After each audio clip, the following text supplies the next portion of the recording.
Ümumiyyətlə, bir məqamı qeyd edim ki, Almaniyada bu dəqiqə həmin müharibə vəziyyətini Şərqi Avropada bir neçə istiqamətlər var. Təkcə Ukrayna, Rusiya deyil axı. Bir neçə istiqamət həmin müharibə vəziyyətlərinin dayandırılması, eyni zamanda qaçqınlar probleminin həlli üçün və onların təhlükəsizliyə gətirən amillər aradan qaldırılması üçün bu gün addımlar atılır. Bugünkü gün Amerika Birləşmiş Ştatlarla Almaniya Federativ Respublika arasında yeni hökumət gələndən sonra avtomatik olaraq silahlı qüvvələrin inkişaf etdirilməsi Almaniya Federativ Respublikası. İkinci Dünya müharibəsindən sonra bu birinci dəfə belə addımdır ki, Amerika Birləşmiş Ştatları siyasi çərçivədə həm də müqavilələr çərçivəsində dəstək göstərir Almaniya Federativ Respublikasına ki, onların silahlı qüvvələr texnoloji avadanlığını gücləndirilsin və eyni zamanda Almaniya hökuməti ora büdcəni ayırsın, çoxaltsın.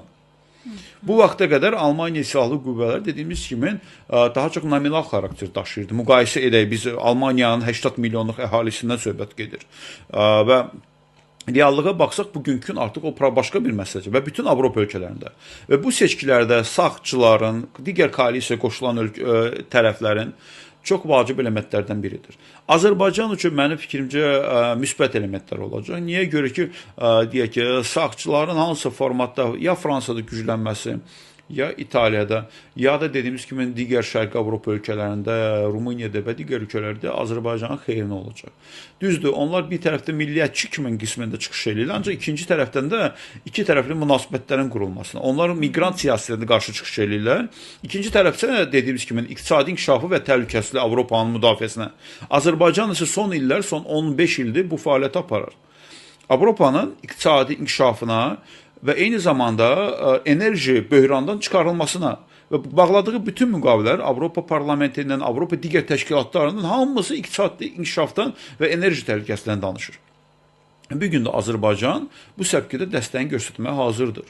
Çin vasitəsilə olsun, digər ölkələr vasitəsilə olsun, Almaniyanın bugün əməkdaşlığı aparılacaq, gücləndiriləcək və sağçıların bu prosesdə iştirakı. Ancaq mən sadəcə indiki seçilən nümayəndələrin koalisiyasının bugünkü məqsədləri birinci, ikinci mən sizə dedim, bunlar daha çox dediyimiz kimi sülh siyasəti aparılsın ki, bugünkü onların sərhədlərinə yaxın zonalarda müharibə olmasın.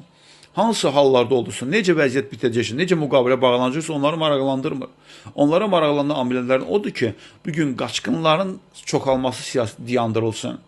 Ona görə ki, Ukraynadan gələn, Suriyadan gələn, Əfqanistandan gələn qaçqınların bütün Avropalar ölkələrinin son 5 il ərzində təxminən dediyimiz kimi 175% artmışdır. Bugünkü qaçqınların dünyada 90 milyona çatıbdır. 90 milyon rəqəm dünyada qaçqınlar var. Normal qaydada biz hesablasaq bu proseslərdə 25 milyondan 90 milyona artım gəlibdir. Bu son pandemiyaya qədər olan rəqəmlərdən 2018-dən 2025-in rəqəmləridir. Bu çox böyük inkişaf və əksəriyyət qaçqınlar da dediyimiz kimi Avropaya gəlir. Düzdür, Amerikada gələn qaçqınlar da var, eyni zamanda Latin Amerika, ancaq əksəriyyəti gəlir Avropa ölkələrinə. Niyə görə ki, okeana o tərəfinə uçmaq, getmək, Meksikadan o prosesdən getmək daha ağırdır. Nəinki nümunə üçün bu proses. Yenə də ona görə də bu müharibə vəziyyətlərinin bitməsi, sülhün gətirilməsi və onlar sərhəddə dediyimiz ki, stabilliyi təmin edilməsinə vacibdir. Ona görə də onlar Polşadan, Belarusiya sərhədindən və eyni zamanda Ukrayna sərhədindən və cənubdan gələn sərhəddən, hansı ki Macarıstandan gəlir, Türkiyədən gəlir, onlara bugünkü gün o prosesdə müqavilə bağlayacaqlar.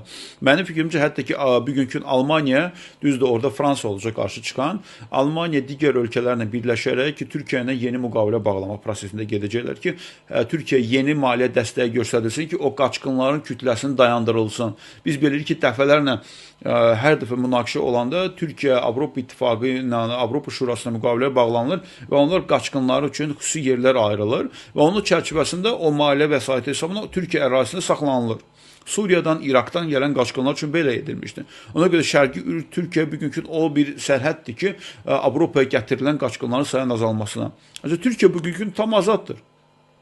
Türkiyə bugün istəsə, sərhədləri açıb eləyərək bütün qaçqınları dediyimiz kimi Avropaya yönəldə bilər. Necə ki, bugün Belarusiya edir və Avropaya da bu böyük bir zərbə olacaq.